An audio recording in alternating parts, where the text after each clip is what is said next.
Hi అండి, దిల్సీ with me అంజలి కార్యక్రమంలో నా స్పెషల్ గెస్ట్ ఎవరో తెలుసా మీకు? మన మానసిక సమస్యలన్నింటినీ కూడా ఎంత చిటికలో ఇలా ఈజీగా సాల్వ్ చేయగలిగే డాక్టర్ నాగేష్ గారితో మరి నాగేష్ గారి జీవిత విశేషాలని మరి ఆయన మాటల్లోనే తెలుసుకుందాం. సార్ నమస్కారం అండి. నమస్కారం అండి. మిమ్మల్ని సార్ అనాలా గురువు గారు అనాలా నాకు నిజంగా అర్థం కావట్లేదు. ఎందుకంటే మీకు ఒక విషయం గుర్తు చేయాలి. ఇక్కడ 95లో మీరు అప్పుడు ట్యాంక్ బండ్ ఎండింగ్లో ఉన్న పెట్రోల్ బంక్ సందులో ఇండిపెండెంట్ హౌస్లో పైన ఉండేవాళ్ళు. అవునండి. నేను మీకు కాల్ చేసినప్పుడు కూడా నేను మీకు చెప్పలేదు, కెమెరా ముందే చెప్దామన్న ఉద్దేశంతో. ఓకే. ఏంటంటే నేను మీ ఇంటికి వచ్చి మీ ఫ్యామిలీ అందరికీ కూడా పొద్దున్నే 6:30, 7 o'clockకి వచ్చి క్లాసెస్ ఇచ్చేదాన్ని, ఎక్సర్సైజ్ క్లాసెస్ చెప్పేదాన్ని. Right right right. అది నేను. But you are very young. I was in 17 years, sir. Oh god, oh god, I can't believe this. Like నేను ఎల్బీ స్టేడియం నుంచి ఐ రిమెంబర్, నేను నా వైఫ్ మా ఇద్దరు పిల్లలు అందరం used to undergo the Yes. Training. అంటే ఇప్పుడు నేను మిమ్మల్ని గురువు గారు అని పిలవాలి. ఇంకోటి ఏంటంటే నేను ఎప్పటికీ మర్చిపోలేంది, మీరు మీ పిల్లల మీద మేడం మీద చూపించిన ప్రేమ. మేడం నాకు ఇచ్చే కాఫీ, స్టీల్ గ్లాస్ తోటి ఓకే.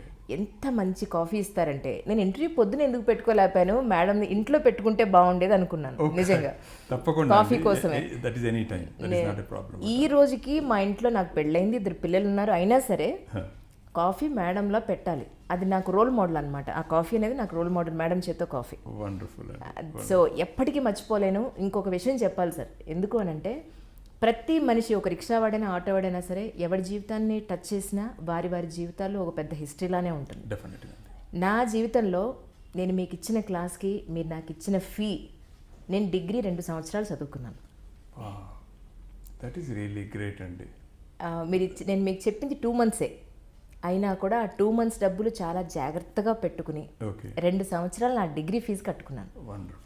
సో మీ ఫీజుతో నేను డిగ్రీ చదువుకున్నాను ఒక విధంగా చెప్పాలంటే. God సో అందుకని నిజంగా మీరు నా గురువు గారని చెప్పాలి. Thank you very much. Sir, ఇప్పుడు ప్రజెంట్ దీనికి వస్తే కనుక సమాజానికి ఒక సైకియాట్రిస్ట్ అవసరం ఉందంటారా? ఇప్పుడు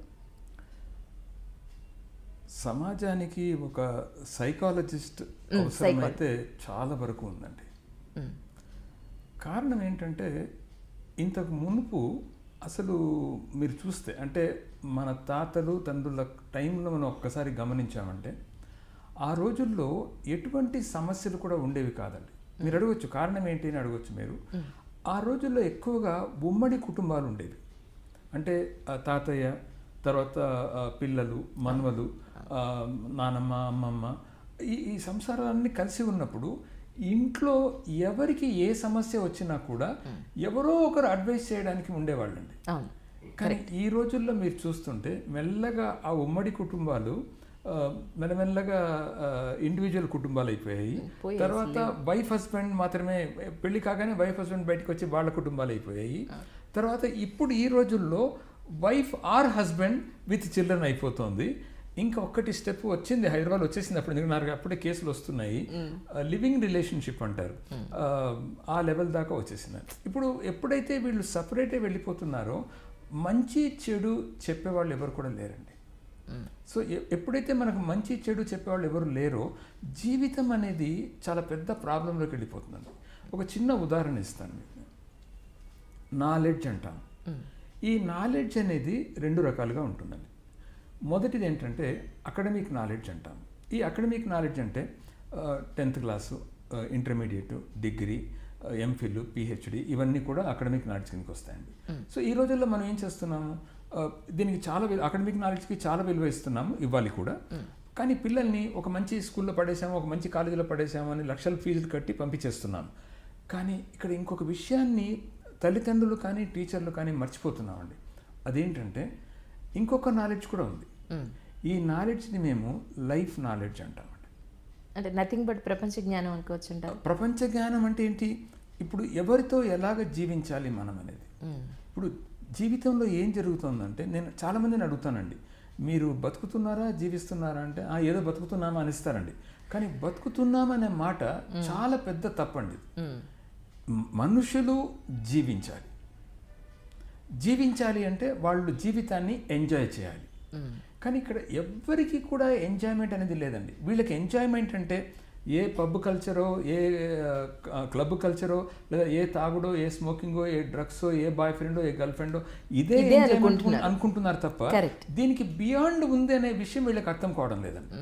అందుకని వీళ్ళు ఏమంటారు, బతుకుతున్నాం అనేస్తారు. కానీ మనుషులు జీవించాలండి. మరి ఎవరు బతకాలి అని అడిగితే జంతువులు బతుకుతాయండి. కానీ జంతువులకి మనకి తేడా ఉందండి. ఇప్పుడు మీరు ఆలోచిస్తే ఒక సెకండు, అడవిలో జంతువులు పుడుతున్నాయి, జంతువులు పెరుగుతున్నాయి, జంతువులు పిల్లల్ని కంటున్నాయి, జంతువులు ముసలి అవుతున్నాయి, జంతువులు చచ్చిపోతున్నాయండి. ఇక్కడ మనము పుడుతున్నాము, మనము పెరుగుతున్నాము, మనము పెళ్లి చేసుకొని పిల్లల్ని కంటున్నాము, మనము ముసలాళ్ళు అవుతున్నాము, మనము చచ్చిపోతున్నామండి. ఏంటి తేడా? ఈ తేడా తెలియకుండా మనము బతుకుతున్నామంటే ఏంటి జీవితం? సో జీవితం అనేది నా దృష్టిలో మనం జీవించాలండి. ఆ జీవించాలంటే మనకు ఎలా జీవించాలనే ఒక విషయం తెలియాలి. కానీ ఈ మెటీరియలిస్టిక్ వరల్డ్లో ఈ మొత్తం ప్రాపంచిక విషయాలు చూస్తే చాలా వరకు మెటీరియలిస్టిక్ లైఫ్కు జీవితమే తప్ప మనం నిజంగా జీవితం అనేది లేదండి. లేదా ఇంకో విషయం మీకు చెప్పాలంటే, వస్తువులు ఉంటాయి. ఇప్పుడు ఈ వాచ్ ఒక వస్తువు, సెల్ ఫోన్ ఒక వస్తువు, కళ్ళద్దాలు ఒక వస్తువు. ఈ వస్తువులు ఎందుకు అంటే ఈ వస్తువులు వాడుకోవడానికండి. మనుషులు ఉంటారు. ఈ మనుషులు ఎందుకంటే మనుషులు ప్రేమించడానికండి. కానీ మీరు గమనించారో లేదో, ఈ ప్రపంచంలో ఈరోజు జరుగుతున్న విషయం ఎగ్జాక్ట్లీ రివర్స్ అయిపోయింది. వస్తువుల్ని ప్రేమిస్తున్నాము, మనుషుల్ని వాడుకుంటున్నాము. ఈర్ష్య, ద్వేషం, కసి, ఆవేశం ఇవన్నీ కూడా ఎంత పెరిగిపోయాయంటే స్వార్థానికి మించి వెళ్ళిపోవడంతో ఈ రోజుల్లో ప్రపంచంలో చాలా ప్రాబ్లమ్స్ చూస్తున్నామండి మనం. సో ఇటువంటివి రాకుండా ఉండాలంటే సైకాలజిస్టుల అవసరం అనేది ఎంతో ఉన్నదండి డెఫినెట్గా. సార్ ఒక్కసారి ఒక డాక్టర్ నగేష్గా అందరికీ తెలుసు, మా అందరికీ, మీ క్లయింట్స్ దగ్గర నుంచి కానివ్వండి, మీడియా వాళ్ళకి కానివ్వండి, చాలామందికి తెలుసు. ఒక్కసారి మీ కుటుంబ నేపథ్యాన్ని మాతో పంచుకోండి సార్. మీ తల్లిదండ్రులు నిజంగా చాలామందికి తెలియదు ఈ విషయం. మా తండ్రి గారు చాలా ఫేమస్ డాక్టర్ అండి. ఆయన పేరు డాక్టర్ రామచంద్రరావు. మదర్ పేరు సుభద్రబాయ్ అండి. నేను పుట్టి పెరిగిందంతా కూడా కర్నూలులో అండి. నా అర్లీ ఎడ్యుకేషన్ అంతా కర్నూలులోనే జరిగింది. రాయలసీమ. తర్వాత ఇక్కడ హైదరాబాద్ వచ్చాక ఇక్కడ హైయర్ ఎడ్యుకేషన్ అంతా ఇక్కడ జరిగిందండి. పోస్ట్ గ్రాడ్యుయేషన్ దాకా ఇక్కడ వచ్చింది. తర్వాత అమెరికా వెళ్ళడం జరిగిందండి. అమెరికాలో ఇంకా హైయర్ స్టడీస్కి వెళ్ళి అక్కడ కంప్లీట్ చేసుకున్న తర్వాత మా అమ్మగారు వచ్చారండి ఇక్కడికి. ఎందుకు ఆమెకు అమెరికా లైఫ్ పడలేదండి అక్కడ. సో నేను అందరికన్నా చిన్న కొడుకునండి. మా ఎంతమంది సంతానం? మేము 5 మంది అండి మా పేరెంట్స్కి. నలుగురం అన్నదమ్ములం. అంటే 2 అన్నలు, అక్క, మళ్ళీ 2 అన్న, నేను లాస్ట్ అండి. మీరే ఆఖరు? అందరికన్నా లాస్ట్ అండి నేను. సో అమ్మకు నేనంటే కొద్దిగా ఇష్టం అండి. ఆఖరాలంటే ముద్దు చేసేస్తారు కదా యూజువల్గా మన ఇండియాలో అది కామన్ అది. సో షీ సెడ్ దట్ అరే నీతో ఉండాలని ఉంది అన్నప్పుడు నేను అమెరికాలో ప్రాక్టీస్ స్టార్ట్ చేశాను అప్పుడే. But I came back for her reason అండి. ఇక్కడ వచ్చాక లక్కీగా ఆమె ఆశీర్వాదం, భగవంతుడి ఆశీర్వాదం ఉండడం వల్ల ఇక్కడ కూడా మంచి పేరు రావడం, తర్వాత నేను అనేక మందికి వాళ్ళ మానసిక సమస్య నుంచి హెల్ప్ చేయడం, వాళ్ళని బయటపడేయడం జరిగిందండి. అంటే ఎన్నో రకాలైన ప్రొఫెషన్స్ ఉండగా మీరు ఇటువైపే రావడానికి గల కారణం ఏంటంటే? సైకాలజీ అంటే చిన్నప్పటి నుంచి చాలా ఇష్టం అండి. దీన్ని మేము డైనమిక్స్ ఆఫ్ హ్యూమన్ బిహేవియర్ అని అంటాం. ఈ డైనమిక్స్ ఆఫ్ హ్యూమన్ బిహేవియర్ అంటే అర్థం ఏంటంటే, మీరు గమనించండి, మీ చుట్టుపక్కల ఉన్న వ్యక్తుల్ని మీరు తీక్షణంగా చూడండి ఒకసారి. ఒక్కొక్క వ్యక్తి ఒక్కొక్క విధంగా ప్రవర్తిస్తాడండి. ఇది ఒకటి. రెండోది ఏంటంటే, మనుషులకు అది గొప్ప వరమా గొప్ప శాపమా నాకు తెలియదు కానివ్వండి, మనుషులకున్న ఆ శాపం కానీ వరం కానీ ఏంటంటే, వాళ్ళు మనసులో ఒకటి పెట్టుకొని బయట ఇంకొకటి తీయగా మాట్లాడతారు. మనసులో పాయిజన్ ఉంటుంది, బయట మాత్రం చాలా తీయగా మాట్లాడతారండి. ఇది ఇప్పుడు ఒక చిన్న ఎగ్జాంపుల్ ఇవ్వాలంటే మీకు, మీరు పులిని గమనించండి. అడవిలో పుట్టినప్పటి నుంచి చచ్చేదాకా అది పులిలాగానే ఉంటుందండి. నక్కను గమనించండి, పుట్టినప్పటి నుంచి చచ్చేదాకా అది నక్కలాగానే ఉంటుందండి. పామును గమనించండి, పుట్టినప్పటి నుంచి చచ్చేదాకా అది పాములాగానే ఉంటుందండి. కానీ మనిషి అలా కాదండి.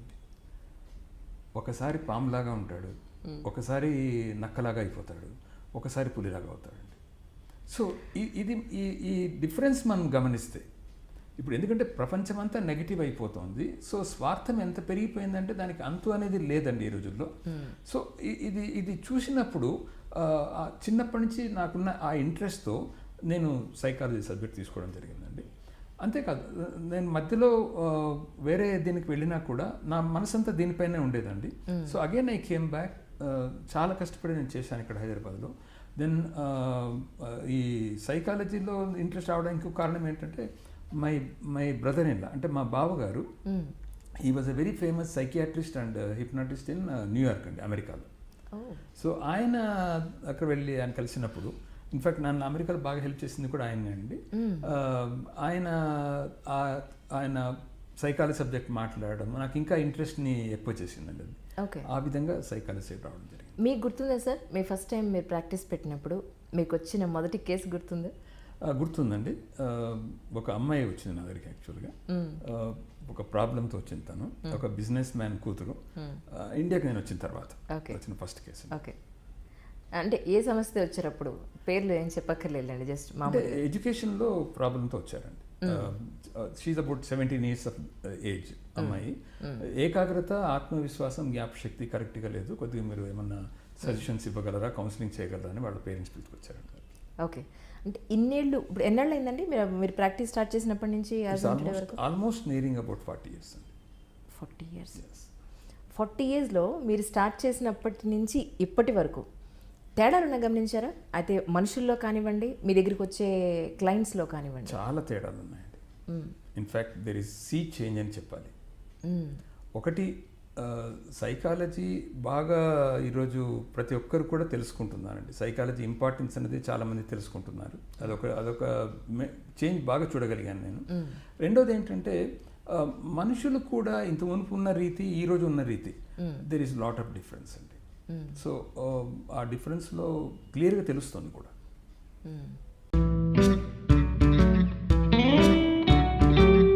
నాకు మీరు బాగా నచ్చేశారు, మీ అరుపులు తప్ప. గారన్నాక చిల్లు మనిషి అన్నాక లోపల ఉండవా? అల్లం పత్రం వేసుకు కవర్ చేసేయాలంతే. ఒకసారి ఒక పర్సన్ కలిసిన తర్వాత తనే రైట్ పర్సన్ అని ఎలా డిసైడ్ చేసుకుంటారు అసలు? మీరు గోంగూర ఎండబెట్టి వేయిస్తారా, తాలింపులో వేయిస్తారా? గోంగూర గోలేంట్రా.